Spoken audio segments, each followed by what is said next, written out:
Hi, friends. Well, we had a little bit of an audio glitch when I started my sermon this morning, so I'm going to re-record it for you, and I'm going to use the PowerPoint slides as the visual. I hope you enjoyed the first part of the service, and now we are going to take a look at our next message in this series called Exploring Wider Questions Enlarge Us. And we have been asking a variety of different questions over the past number of weeks. And let me review them for you for a moment here. First of all, we talked a little bit about how did it all begin. We talked a little bit about infinity, going back millions and billions of years, leading up to the moment of the Big Bang, multiple universes that had been created by God, talking a little bit about the mystery of infinity and the complexity of how all of these things developed. Then we talked a little bit about who is God. And we talked a little bit about God being light, love, and spirit. And we also understand that God is the whole of every whole, the existence of a being beyond how we can know. And he is the wholeness of being. In him we live, we move, we have our being. Then we talked a little bit about what is humanity, and we talked about being progressive participants in the creation. We talked a little bit about being a part of an evolution of a project God was on that would create a opportunity for the creation to be inhabited by those that best reflect his image. Then we talked a little bit about how mankind developed civilization and that we are the image bearers of God in the world. We talked a little bit about religion and it being a kaleidoscope of different connections. We talked a little bit about religion being a complex of different creeds and beliefs and practices. And you see the definition here on the left side of the screen. It's kind of complex, but I think it's something that is pretty extensive. Religion is a complex of culturally prescribed practices based on premises about the existence and nature of superhuman powers, whether personal or impersonal, that would help seek the practitioners to gain access to things that would benefit them and to avoid those things that would harm them. Now, last week we talked a little bit about every religion seems to have an altar at which they try to connect with God. And so, what is worship? It is the idea of adoring God, the idea of service to God, but it is usually connected with different idols and icons and different imaginations that are reflected in the particular religion we are talking about. Now, today we're going to talk about what is sin. What is sin? And the title I have given to this message is Chaos in Control. And that will make more sense to us in a couple of moments here. And what we want to do by asking the question, what is sin, is to get out of this frame of thinking that we often have that sin is a list of do's and don'ts. We need to kind of think bigger than that. And so when we think about sin, usually we think of sins plural. But today I want us to think about sin singular. And this particular sin comes up pretty early in the Genesis account. And what we'll find is as we look around at the imperfections of life, when we see the nefarious activities of individuals in this life, we understand that there are some things that are mere nuisances to us, but there are some things that are quite evil, corrupt, and dangerous. And so today, as we are thinking about the war that started yesterday between Hamas and Israel, we see that mankind has had a history of violence over the many different centuries that mankind has been alive on this planet. And so, what we're going to do for a few moments is ask the question, what is sin? Now, sometimes when we think of sin, we think of an apple that was on a tree that was plucked off the tree, and that one bite of apple ruined mankind. Well, in Genesis chapter 3, we're given an account of Adam and Eve, after the creation narrative in chapters 1 and 2, we find that in chapter 3, there is two trees, the tree of life and the tree of the knowledge of good and evil. And what we find is the temptation that comes by means of a serpent leads Eve to that tree with the desire to partake of it, to be able to understand those things that are a mystery to her. There's a power in that, and there's an effort to try to gain control over the life that they have. Now, what we find is that when she takes a bite of that apple and when she gives it to her husband, Adam, we find that we often call that the origination of sin, or another term for it that has often been used in theological circles is original sin. Well, I want us to think about for a moment what we see in the first part of the book of Genesis. The book of Genesis begins in chapter 1, and there seems to be chaos that is already in place when we open the book. And so I want to read for you today Genesis chapter 1, verses 1 through 5. And I want you to look for something as I read it. I want you to look for the chaotic waters, the waters that are churning, and the darkness that comes with it. And as we listen to it, one of the things I want you to think about is, where is this darkness and chaos coming from? It seems to already be in place. Genesis 1, 1 through 5. In the beginning, God created the heavens and the earth. Now the earth was formless and empty. Darkness was over the surface of the deep, and the Spirit of God was hovering over the waters.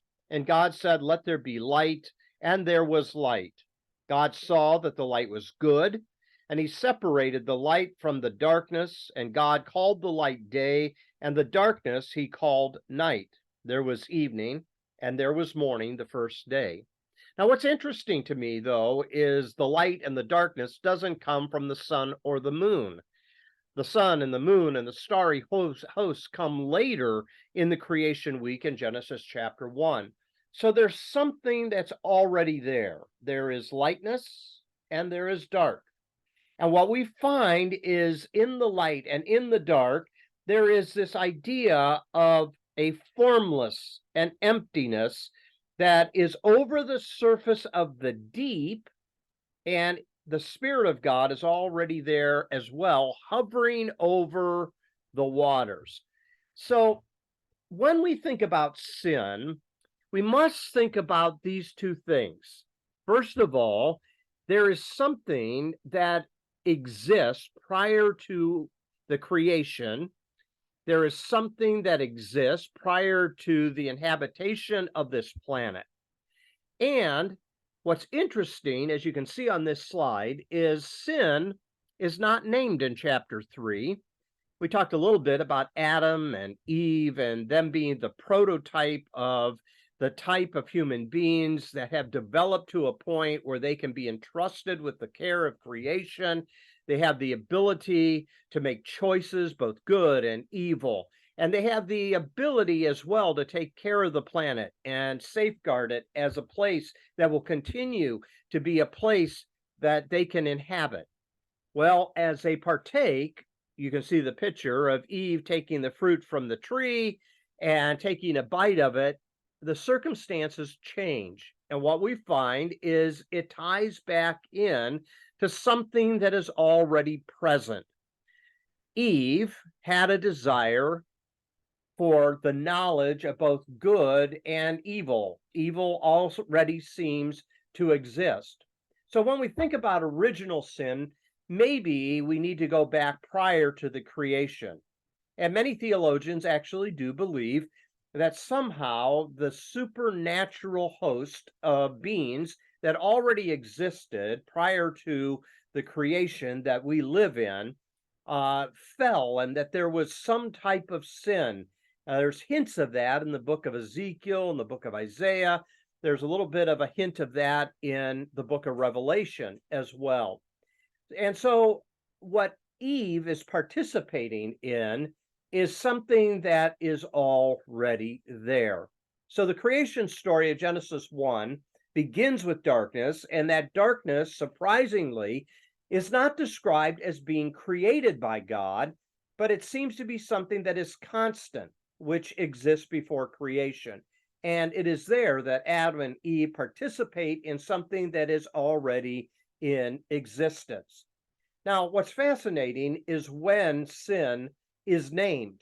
Sin is named not until chapter 4 of the book of Genesis, and it comes from the story of Cain and Abel. Let me read for you Genesis chapter 4. It begins by saying, Adam made love to his wife Eve, and she became pregnant and gave birth to Cain. She said, with the help of the Lord, I have brought forth a man. Later, she gave birth to his brother Abel. Now, Abel kept flocks, and Cain worked the soil. And in the course of time, Cain brought some of the fruits of the soil as an offering to the Lord. And Abel also brought an offering, fat portions from some of the firstborn of his flock. The Lord looked with favor on Abel and his offering, but on Cain and his offering he did not look with favor. So Cain was very angry, and his face was downcast. And then the Lord said to Cain, why are you angry? Why is your face downcast? If you do what is right, will you not be accepted? But if you do not do what is right, sin is crouching at your door. It desires to have you, but you must rule over it. Now Cain said to his brother Abel, let's go out to the field. And while they were in the field, Cain attacked his brother Abel and killed him. Then the Lord said to Cain, where is your brother Abel? I don't know, he replied. Am I my brother's keeper? And the answer to that question is yes. Why, yes, you are. Anyway, the Lord said, what have you done? Listen, your brother's blood cries out to me from the ground. Now you are under a curse and driven from the ground, which opened its mouth to receive your brother's blood from your hand. When you work the ground, it will no longer yield its crops for you. You will be a restless wanderer on the earth. So Cain has this exile experience because he participated in a force that led him to murder his brother. So when you look at this chapter, what's interesting is sin is finally named in the book of Genesis, but it's not named as sins, plural. It is named as sin, singular. And what we find is from this sin comes many sins, plural. When you look at all of the commandments, whether it's in the Ten Commandments or whether it comes from later in the Bible, all the sins that mankind can commit to toward each other come out of this force, this chaos of soul that can be categorized as sin, singular. So most of the sins that are committed toward other people, whether it is do not steal, do not envy, do not commit adultery, do not murder, do not speak false witness, do not gossip, do not. Or in the positive, do unto others as you would have them do unto you, as Jesus would tell us. All of these things are horizontal. They're relational. They are things that are done to or from other people. And with that in mind, what we find taking place is that out of this force, and I'm calling it a chaotic force that existed before the creation of the universe that we live in, this has been a part of the human experience from the beginning. And it is classified in Genesis 4 as a force that is ready to pounce. And the imagery there is an animal crouching at the door, ready to take opportunity to pounce upon Cain or anybody else for that matter, because the text does go on in Genesis chapter 4 and talk about one of the descendants of Cain, a man by the name of Lamech, at the end of chapter 4 that he too is filled with all kinds of anger like Cain is. And he allows this force to pounce upon him. He commits revenge for something that he felt was done against him. And he not only enacts revenge, but his desire is beyond the transaction against him 70-fold, 70 times more than what was done to him. That's why later in the Old Testament, there is a governor that is placed upon mankind, an eye for an eye and a tooth for a tooth, because as human beings, this force, this chaos that comes over us wants to be harsher and more forceful and more violent against other people. What is the one sin? It seems to me the singular sin is this force that dehumanizes other human beings, that sees them less than, that sees them as someone that can be taken advantage of and used, someone that can be discarded and thrown away. This dehumanization leads to all the other sins, and it's always crouching. It's always ready to pounce upon us like a monster. So there's this unnamed and wild aspect to creation, something that seems to have always been there because of something that we're not told about in the scripture, or just potentially the fact that we are made in the image of God with free will, with the opportunity to make choices and decisions, are things that are often used and taken advantage of for our own benefit. And what we do is we dehumanize other human beings. And as we dehumanize them, we feel that they are something that we can use, abuse, and discard. And so there's this predatory element that is on the planet. And what we find is that we lean into that predatory element all the time. So what is sin? Sin is this something that is a force that not only causes us to be tempted, I'm tempted to do whatever, eat too much, or tempted to buy too much, or tempted to gossip, or tempted to lie. All of these things are just symptoms. The real cause is deep down inside the human soul, is this predatory element that wants to use and abuse other people for our own benefit. And so when we come to trying to define what it means to be sinners that are falling short of the glory of God, we need to understand this singular element before we think about all the individual mistakes and choices that we make that do not honor God. Going back to that idea of original sin, it can be something that many new parents are often afraid of, because theologically, in particular from St. Augustine and his theology, as his attempt to outrun the shame that he felt for his past, felt that every person that enters into the human experience from the time they draw their first breath, they are sinners, and they are totally depraved, and they can't do anything right. But those of you who are parents, those of you who looked at your child the day that they were born, and you picked that little boy or that little girl up and held them in your arms, you didn't look down upon them and say, "You sinner, you're totally depraved." They are a bundle of joy. They are an abundance of all the good things of life.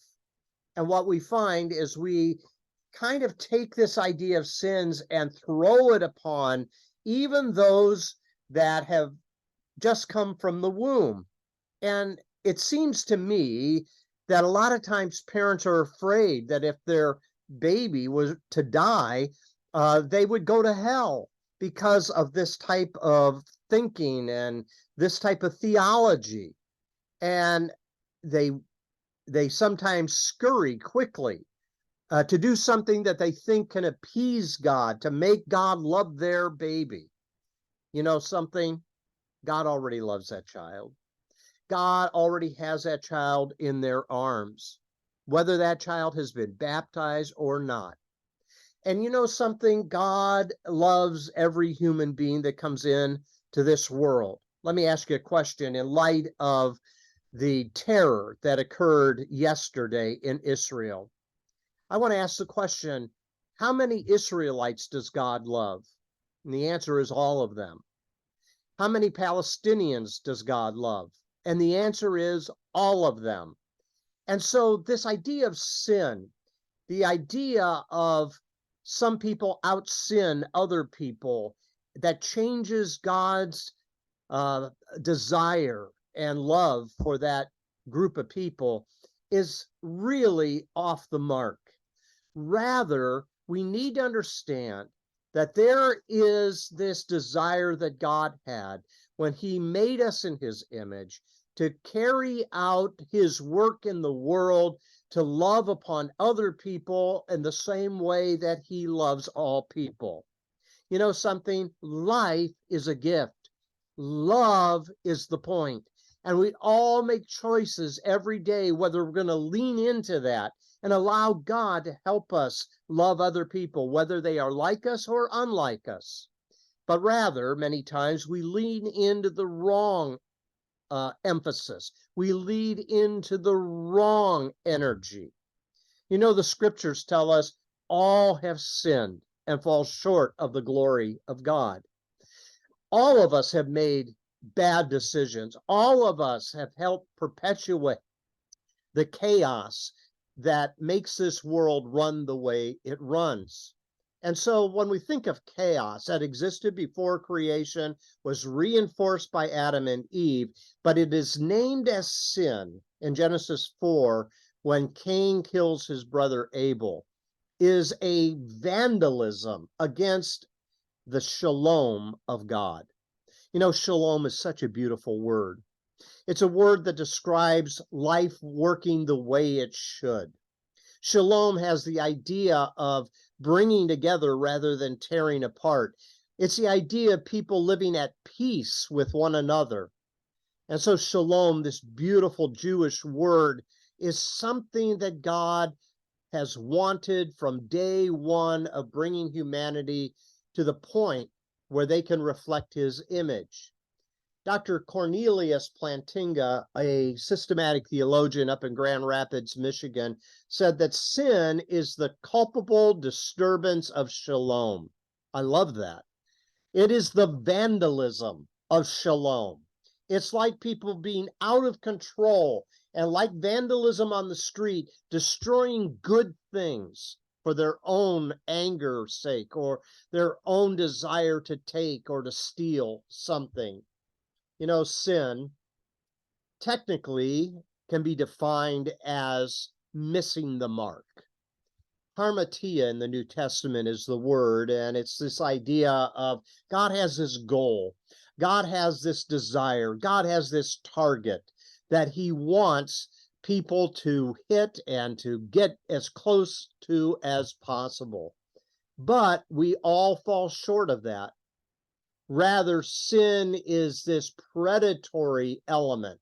It's this idea of this long, dark shadow that has been cast over human history. And there you see the definition of it from the Dictionary of Biblical Imagery. So, what is sin?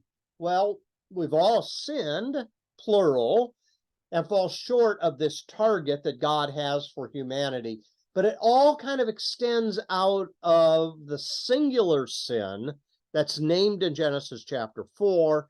And I wanted to describe that as the chaotic force that seeks to devour human flourishing through willful participation of dehumanizing other people. You know, did Adam and Eve, I think they are figurative in the text, but did they have a choice? And I think in this narrative, the implied answer is they had a choice. They had a choice to either just hold on to all the good gifts that God had given, or they could lean into the idea that God was withholding something. And if they could just take a bite out of the knowledge of good and evil, they could make the choice of who's in and who's out, who's good and who's bad, who's deserving of good treatment and who's not. This chaotic force is something that has caused so much harm through the course of human history. Why is it that we still have the type of conflicts that go back thousands of years? Why is it? It is something that we still hold on to, this idea of revenge, this idea of vengeance, this idea of violence. Why does this still hold our soul?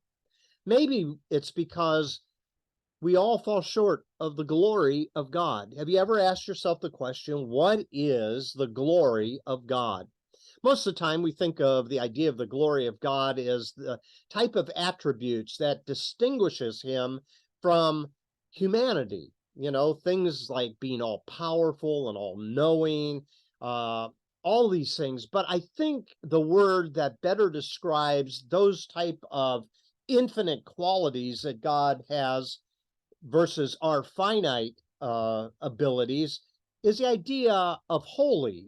It's what separates him. It's what distinguishes him. Rather, the idea of the glory of God is the idea of what brings God the greatest amount of pleasure.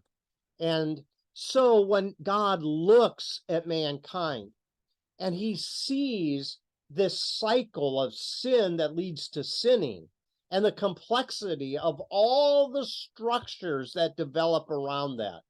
You know, when human beings sin, they create structures of sin, which in turn make human beings sin more. And so you have this Hispanic theologian from Spain, Jose Ignacio Gonzalez Fas, that says when human beings sin, they don't leave it as their own individual choice, but rather it becomes embedded within the society.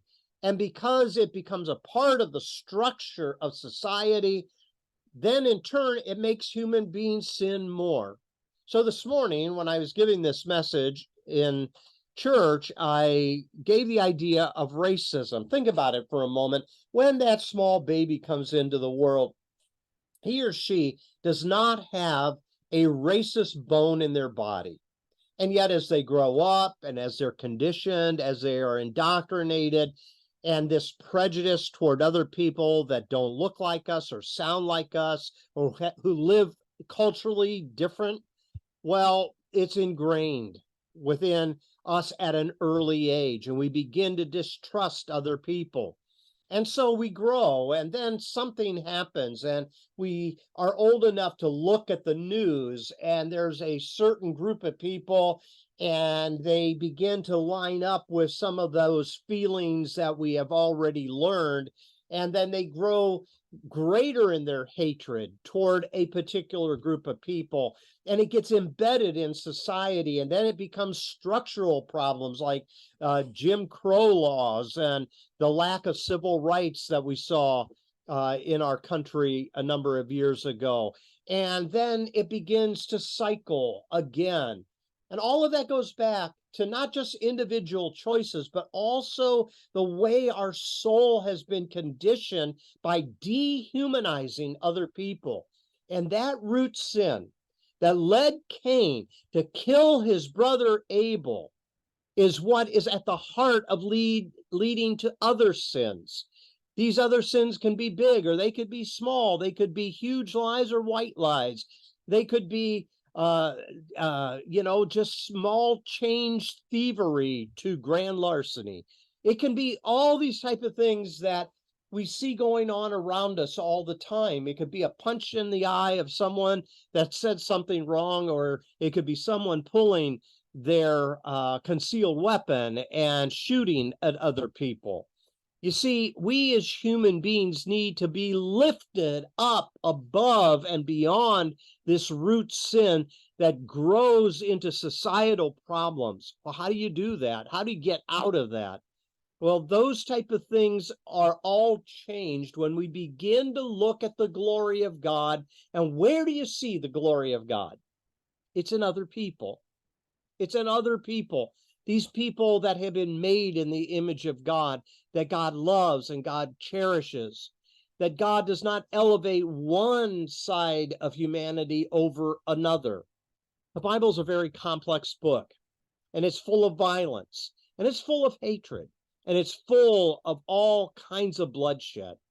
But people back in the Old Testament, where a lot of this occurs, are people just like us that think in a particular way culturally, think in a particular way ethnically, think in a particular way in terms of values, that we're better than those other people. And that begins to grow roots. And as it does, sinning is chaos in control.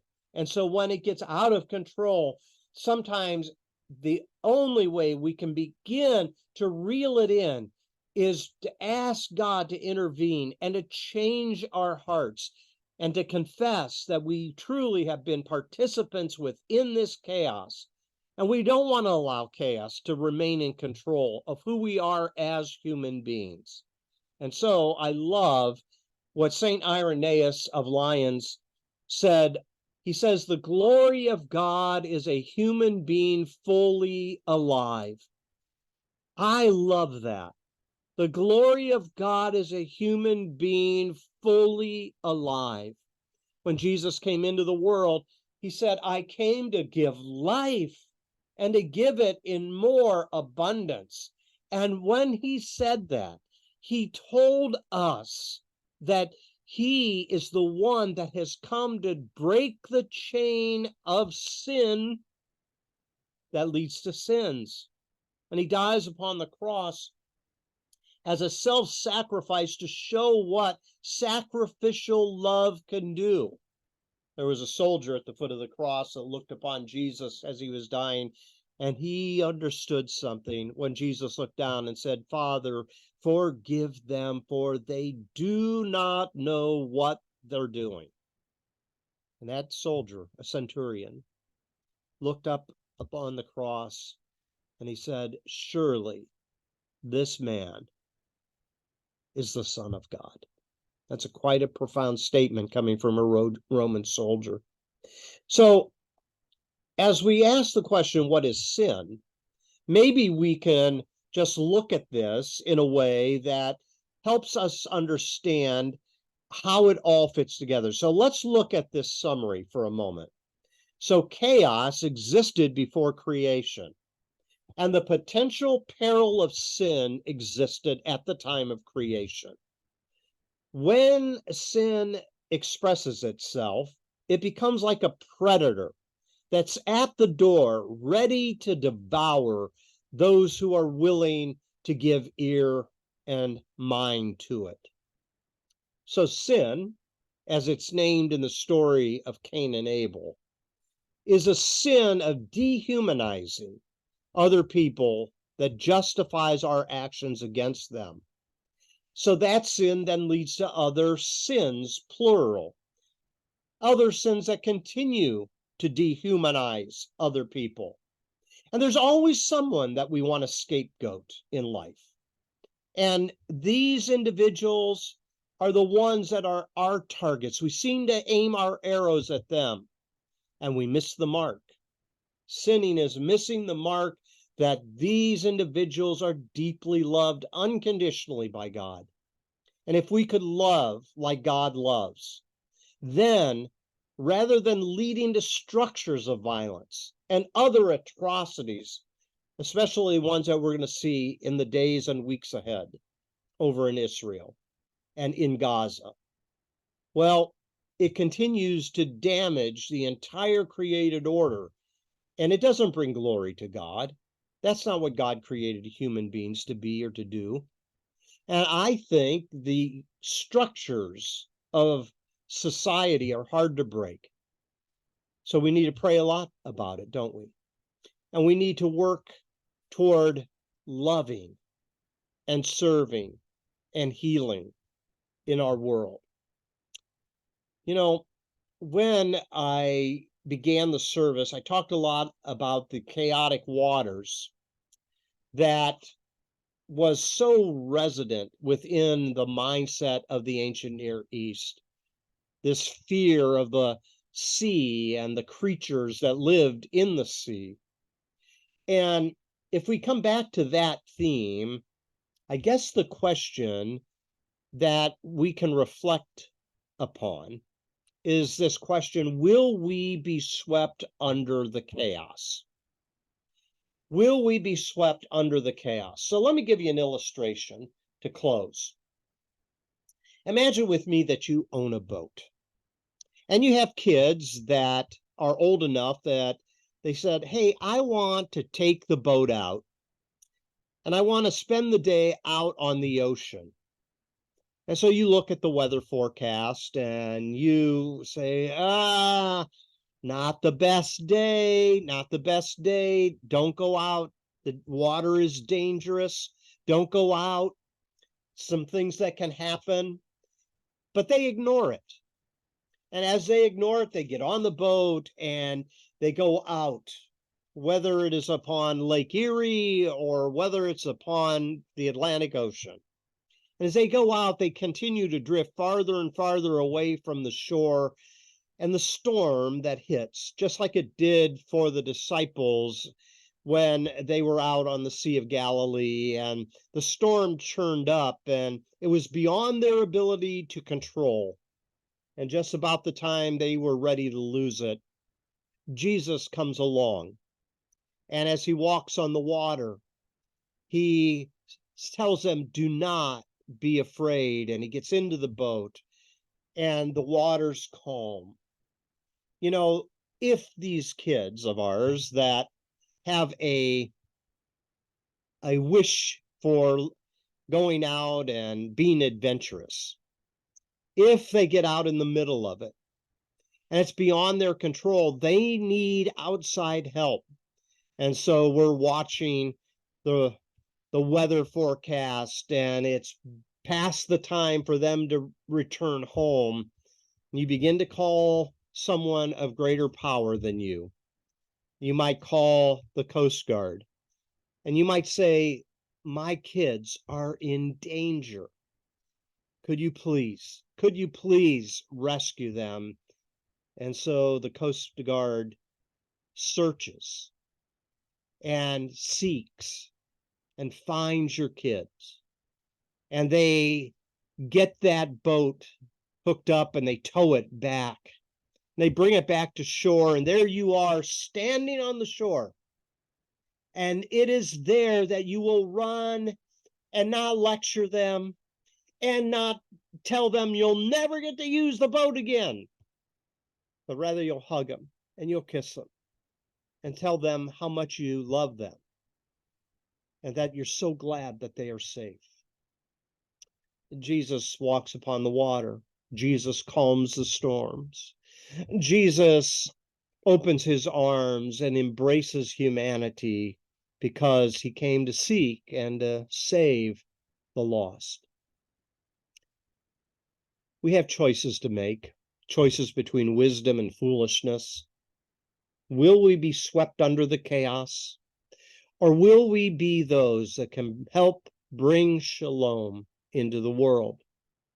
So thank you for listening to this message, and thank you for the opportunity to ask the question, what is sin? It's chaos in control, but it's not like we don't have a choice. We have a choice to allow Jesus to lift us up out of the chaos and to place us on the safe shore, where there we will find shalom. May God bless you. We'll see you next time. Have a great week.